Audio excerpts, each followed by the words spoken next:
Bugün şu sizlerdi karap turup kuvanyp atam. Hurmatly Karasuluklar, biz ынтымакташсак көп жумuştu жасай алат экенбиz. Bu ынтымактын негизинде biz ойлойбуз şu жаңы барактын şu тегерек четин көрктөндүрүп, жашылдандырып, о жерде Кудайым буйрса мечитте түптөрүп калыптыр. Мынакей şu жакын карада президенттин катышуусу менен ушу айылдын мындай бир ачкычын ачкан атабыз Кудайым буйрса. Эми şu ишти аягына чыгып алалы. Бул дагы бир чоң иш. Кайсы жерде буга чейин мындай бир айыл түптөлдү. Бүгүнкү күндө мынакей айыл түптөп баштады. Ошондуктан işiңерде ийгилик болсун, ынтымакташсак бир көп жумуштарды жасайбыз, жаңы барактыктар, айрыңар кут болсун. Кубанычыңар менен биз да тең бөлүшүп атабыз. Кудайым буйрса ушу бир кезде чачырап кеткен элдер, кожолуктар мына бүгүнкү күндө бир айылга топтолуп, кайра бир айыл болгон атасыздар. Бул дагы жакшы нерсе.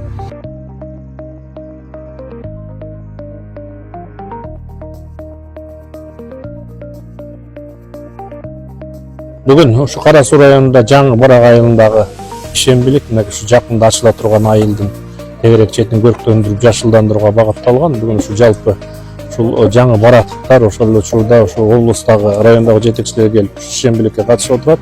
Өзүңөр билгендей бул айылды түптөө боюнча мынакей урматтуу президентибиз Садыр Нуркожоевичтин колдоосу менен Камчы Кыдыршаевичтин жеке көзөмөлүндө туруп бүгүн аягына чыгып отурат. Жакын күндөр ачканы турабыз. Ушу буга чейинки ушу эксклавда турган элдерибизди мына ушул жерге алып келип жайгаштырабыз. Кудайым буйрса 101 үй салынып бүттү. Ошол эле учурда тегерегинде дагы курулуштар, бул ушул инфраструктуралык курулуштар болот. Бүгүнкү күндө ушу жолу, свети, ошого чейинки баягы таза суусу, канализациясына чейинки маселенин баардыгы толук чечилип бүттү. Мынакей бүгүн ушул көрктөндүрүү гана маселелеси турган, жергиликтүү бийликтин мынакей ушул өзүнүн уюштурган негизинде бүгүнкү күндө бул ишти аягына чыксак, жакын күндөрү президентибиз урматтуу Садыр Нуркожоевичтин катышуусунда ачылат. Президентimiz Садыр Нуркожоевичке рахмат. Ушундай айылында көчүрүп жүргөн үйлөр салып берип атат баардыгыбызга бирден.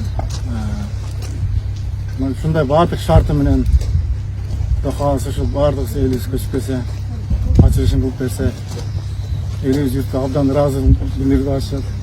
Заманыбыз тынч болсун. Мындай нерсе болгон эмес Кыргызстанда. Биринчи жолу ушундай айтып өлүп Садыр Нуркожоевич менен Качыбек Ташиевич, Кыдыршаевич баш болушунда берип атат. Абдан чоң ыраазычылык билдиребиз Барак айылынын атынан. Үй бүлөсүнүн тынчтыкта, аманчылыкта болсун, иштерде ийгиликтер болсун, дайым Алла колдосун. Алла ыраазы болсун.